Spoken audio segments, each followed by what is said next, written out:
A small family pub, they're being quoted £124,000 for the next 12 months. Yeah. This is untenable.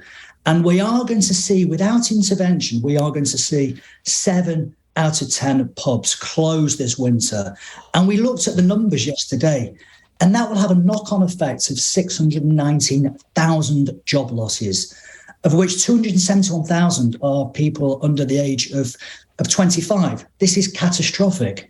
Sacha, you talk about perception, which is kind of interesting at the moment when we are in the midst of a Tory leadership contest and maybe details are not being spelled out. I just wonder whether when we get to next week, there is a new Prime Minister, probably Liz Truss, that there will be the unveiling of a plan and people will maybe feel a lot better. It will be less about the fear and more about what the government is doing to help. Do you have any confidence in that direction?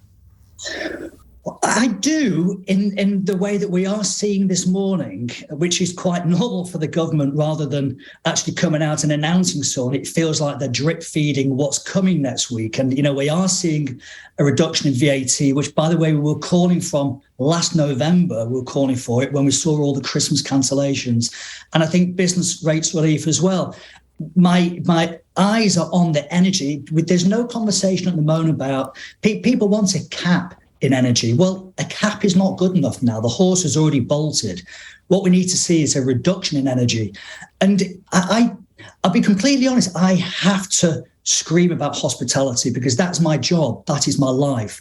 And if you'd seen some of the messages I've been getting from people at the moment, the way their mental health has been so tattered over the last 2.5 years, I have to carry on doing this. But for the first time in my life, I'm feeling quite guilty because I'm screaming about we need to protect the pubs and the fish and chip shops and live music venues. But at the same time, people are now having to choose whether to eat or heat. And this is Britain 2022.